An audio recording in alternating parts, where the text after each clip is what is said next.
रेहाना और रवि की शादी के बाद रवि के पास कुछ नहीं था। रेहाना, तुमने मुझसे शादी करके एहसान किया है। मुझसे ज्यादा तो तुम कमाती हो। अरे तो क्या हुआ, एक दिन आएगा रवि कि तुम खूब पैसा कमाओगे। मुझे तुम पर पूरा विश्वास है। रवि और रेहाना खुद को स्टैंड करने के लिए पूरी मेहनत करते। रेहाना, मैं नौकरी नहीं करना चाहता हूँ।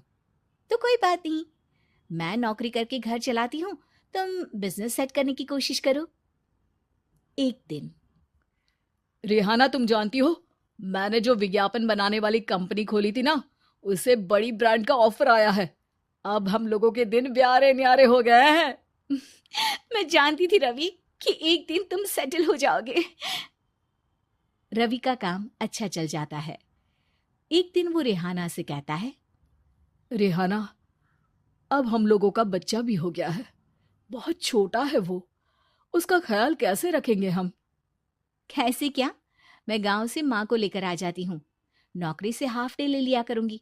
अभी तो वो छोटा है, स्कूल जाने तक मैं मैनेज कर लूंगी। देखो रेहाना, मैं अब अच्छा कमा रहा हूँ। तुमको नौकरी करके परेशान होने की कोई जरूरत नहीं है। अरे कैसी बात कर रहे हैं, मैं अपनी लगी लगाई नौकरी कैसे छोड़ दूं? और मैंने तो सुना है हम लोगों को कुछ ही महीनों में सरकारी नौकरी मिल जाएगी। सरकारी नौकरी में कितना कमा लोगी? उतने में तो मैं ड्राइवर रख लूंगा। रेहाना को रवि की बात का थोड़ा बुरा तो लगता है। कम से कम मेरी नौकरी की इतनी बेइज्जती मत करो।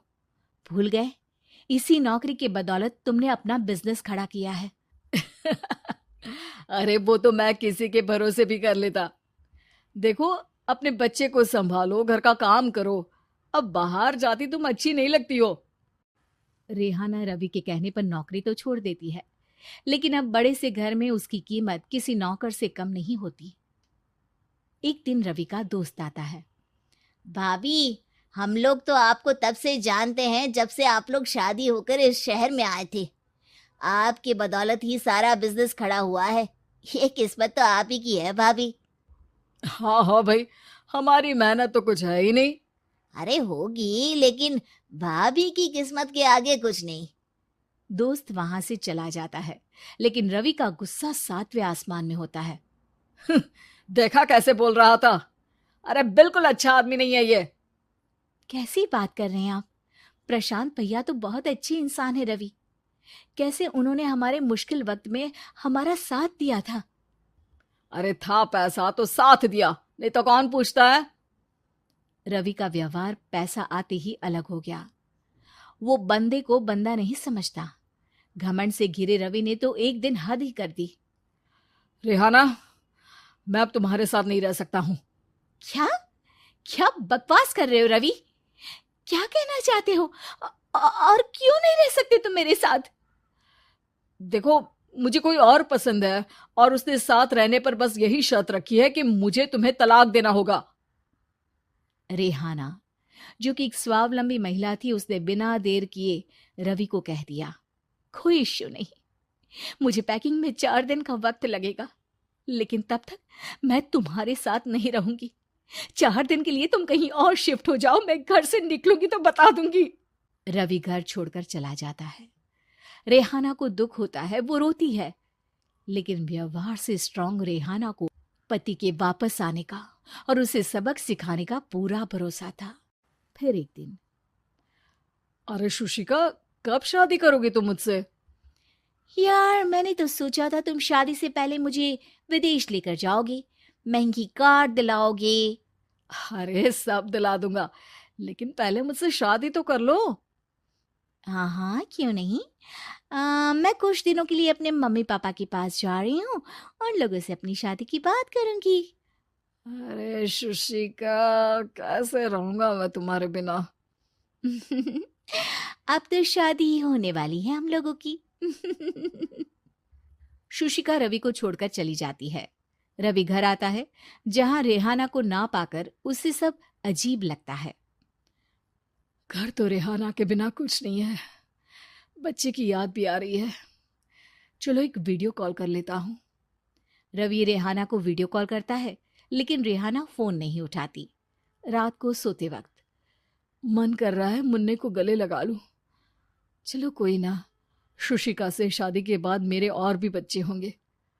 अगले दिन रवि ऑफिस जाता है, जहां टीना खड़ी होती है।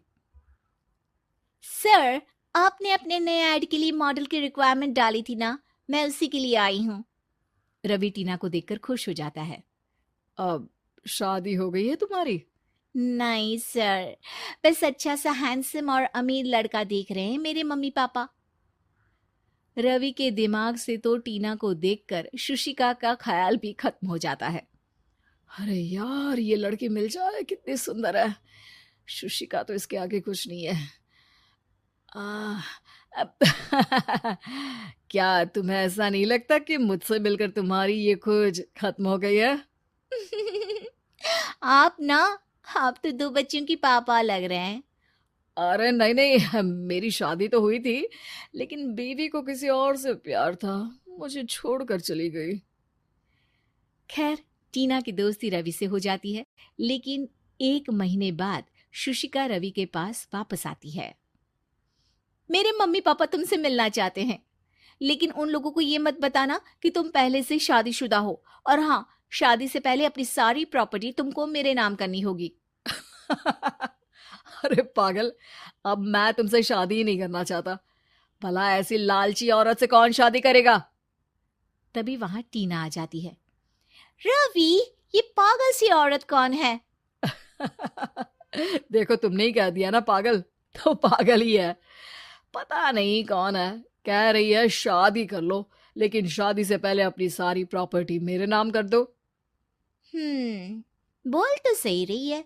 वैसे तुम जानती हो, मेरी एक सहेली है, उसके पति ने उसे पैसा आते ही छोड़ दिया, जबकि उसको खड़ा करने वाली ही मेरी सहेली थी। और मुझे भी भरोसा नहीं है। अगर मैं भी तुमसे शादी करूंगी तो तभी, जब तुम मेरे नाम अपनी सारी प्रॉपर्टी कर दोगे। अरे हाँ हाँ, क्यों नहीं, बिल्कुल कर दूंगा। रवि और टीना की शादी की तारीख तय हो जाती है।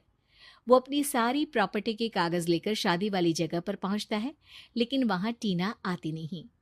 रवि टीना को मैसेज करता है। कहाँ हो?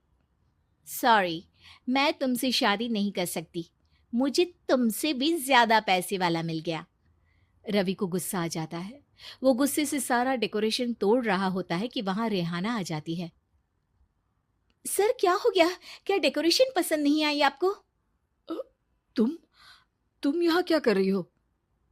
मैं यहाँ की डेकोरेटर हूँ। क्या आपको पसंद नहीं आई यहाँ की सजावट? रवि दौड़कर रेहाना के गले लग जाता है। मुझे माफ कर दो रेहाना। रवि रेहाना के गले लग जाता है और रेहाना टीना को थैंक्स का मैसेज करती है।